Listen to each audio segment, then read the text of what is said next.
ৰাতিপুৱাৰ টাইমখিনিত একেবাৰে ধৰ মামা হয়। বাহি বনখিনি কৰিয়ে মই আহিলোঁ কিটচেনলৈ। গৰম তেলতে নিমখ আৰু হালধি দি এতিয়া মই গোটা মটৰ উৰহিখিনি ভাজিলোঁ। এইকেইটাক আমি মটৰ উৰহি বুলি কওঁ, আপোনালোকে কি বুলি কয় কমেণ্ট কৰিব। আৰু এইকেইটা এনেকৈ তেলতে ফ্ৰাই কৰি খাই খুব বেছি ভাল লাগে। মোৰ হাজবেণ্ডে খুব বেছি ভাল পায়, তো আজি এইটো বনাই থাকোঁতে অলপ মনত পৰিছে তেওঁলৈ বাৰু, কিন্তু হ'লেও আৰু কিনো কৰিম। আৰু এইখিনি ধুনীয়াকৈ এতিয়া ভাজি পেলাই নমাই ল'ম।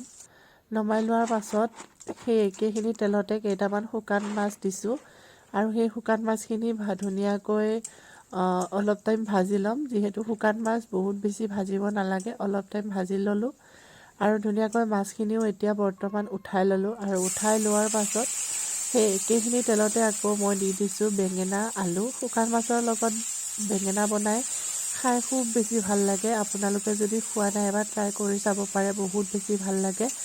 যিহেতু ইয়াতে নিমখ আৰু হালধি দিয়া আছিল, সেয়েহে মই দিয়া নাই, পিছত টেষ্ট কৰি দি দিম। আৰু অকণমান দিলোঁ ইয়াতে, দেখিছে কিমান এচিকুট দিছোঁ খাৰটো ইয়াত অকণ এচিকুটমান দিব লাগিব, নহ'লে টেঙেচি ভাৱ এটা আহে, সেই ভাৱটো আহিলে ভাল নালাগে খাই।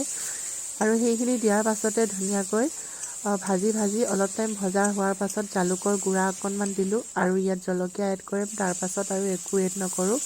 ভাজি যিহেতু হৈ গ'ল, সেয়েহে মই অকণমান পানী দি দিছোঁ। পানী বৰ বিশেষ দিব নালাগে, যিহেতু লেবেৰা ভাজিৰ দৰে কৰিব লাগিব। এয়া দিছোঁ জলকীয়া আৰু এতিয়া উতল আহিবৰ বাবে ৰাখি দিম। আৰু উতল অহাৰ পাছত ধুনীয়াকৈ যিকেইটা শুকান মাছ ভাজি ৰাখিছিলোঁ সেইকেইটা দি দিলোঁ আৰু সেইকেইটা দি উতল অহালোঁ, মানে উতলাই একদম ভাজিৰ নিচিনা কৰি পেলালোঁ। দেখিছে খাবলৈ বিৰাট টেষ্টি হয়। আমাৰ হৈ গ'ল এইবিলাক।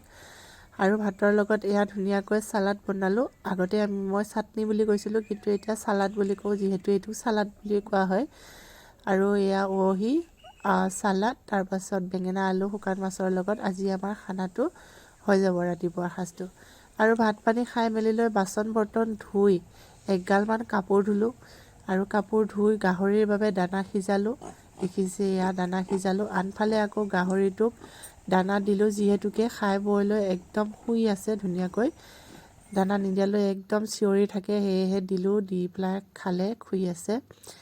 আৰু মই গা পা ধুই আহি আকৌ মানে নিজৰ কামত লাগি গৈছোঁ। আজি কাপোৰ নবওঁ, যিহেতু কাপোৰ কেইযোৰমান আহিছে চিলাবলৈ বুলি, সময়ো বৰ বিশেষ নেপাওঁ। ল'ৰাটো আমনি কৰি থাকে, সেয়েহে ধুনীয়াকৈ এতিয়া অকণমান কাপোৰ চিলাওঁ। একদম কাপোৰ চিলোৱা ৰুমটো একদম চেদেলি ভেদেলি হৈ থাকে। ভাল কৰোঁহে মাত্ৰ আকৌ বেয়াই হৈ যায়, কি কৰিম আৰু সেনেকৈয়ে দেখাই দিলোঁ। পিছে আজিলৈ আহোঁ আৰু ল'ৰাটোৱে কি কৈছে চাওকচোন।